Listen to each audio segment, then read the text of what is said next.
This is in response to Dr. Paul Krugman's article in the New York Times on Friday, April 3rd, 2015, Power and Paychecks. And again, I'm going to applaud Dr. Krugman for bringing this up. Again, it is timely. A lot of things happened this week in terms of Iran, in terms of religious freedom.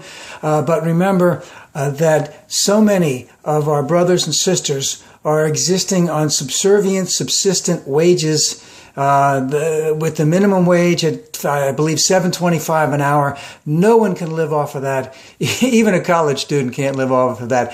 Even if they're not taking any drugs, not drinking anything, and living a very healthy lifestyle, you can't live off that. But Dr. Krugman brings up again how important this is, how timely this is, and this will be a major issue in the election coming up. And my sisters and brothers on the Republican sides are all for freedom, but they're not for making freedom for poor people whatsoever.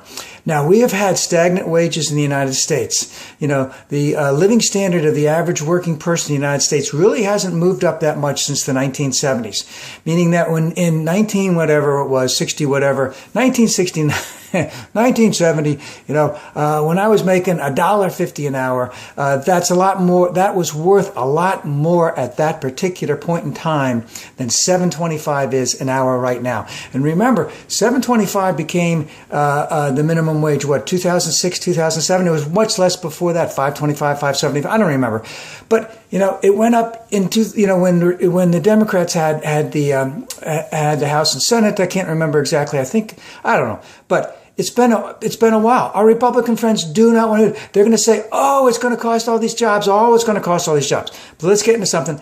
Wages are stagnant. It's hurting Americans. It needs to change. McDonald's raised the pay for their employees at their locations by $1. Now, remember, McDonald's has thousands of franchises, and they didn't necessarily have to increase the wages of those people.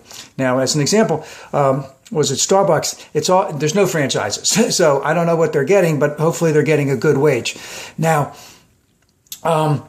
labor is different than other commodities, such as pork bellies, such as iron ore, such as gold, as platinum, and all this other stuff. It's a whole different segment. People can be rewarded for good work. They should be rewarded for good work. But we have this corporatist attitude that, the minimum wage, that's what the government says. We're not going to pay you any more than that at all. Now,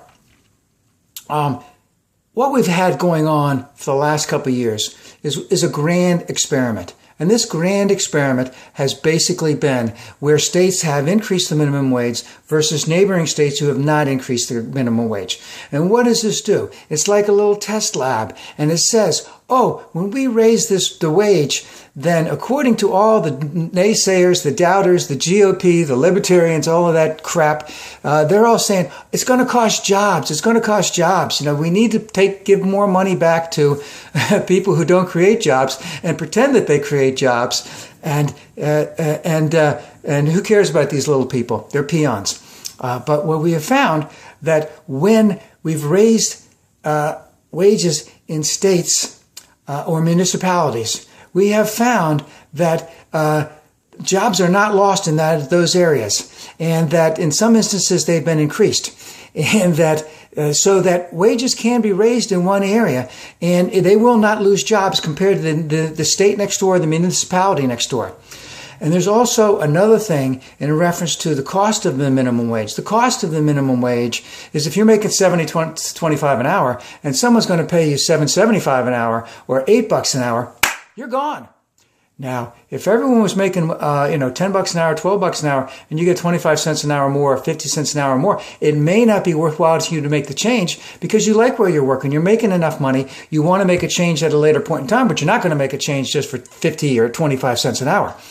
And what we found is that people who do good work and are rewarded for that good work, they will give better service to their employers. They will give better service to the customers, and they will stick around at that job a lot longer. And we also have another grand experiment that has gone on with that, and that is Costco versus Walmart. Now, I've only been in Walmart my entire life. I refuse to go into Walmart because of the way they treat people. They call themselves Christians. Yeah. Oh, well. I had to go in there with a company check because I had to buy something for the company. And, I don't know anything about it.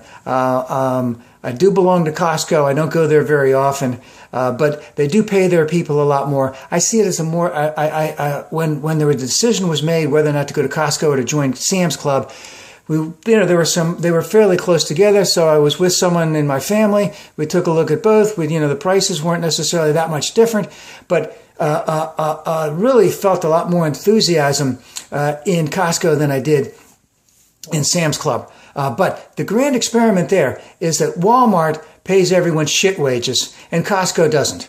And when I signed up for Costco, young lady, I don't know, in her 20s, maybe 30.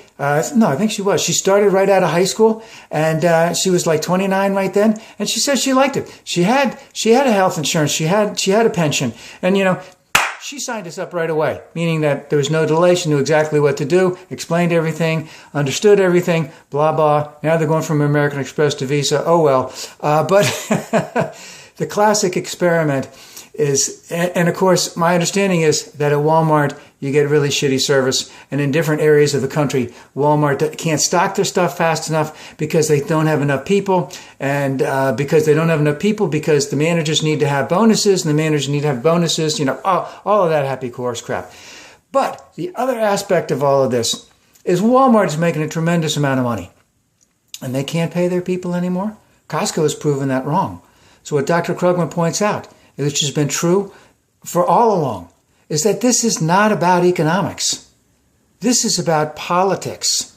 And this is about our political opponents on the other side, our GOP sisters and brothers, our libertarians, who do not want to help the average working American live a life that even can be remotely considered, not necessarily middle class, but almost live a life worth living. Because I can tell you from experience, when you're making a nominal amount of money and you don't have enough money to buy your kids shoes, and you don't know if you have enough money to sign them up for certain type of activities. Well, I shouldn't say shoes. You have enough money to buy shoes, but you barely have enough to buy shoes, and you don't want it to ruin your budget.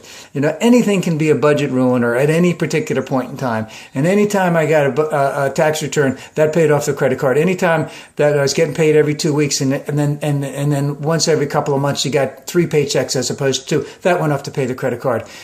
That's a terrible existence because you're just obsessed all the time, and just imagine how bad it is for a minimum wage worker. This needs to change. This needs to change right now. And again, this will be an issue in the 2016 election, and I certainly hope it comes to bite the Republicans in the ass.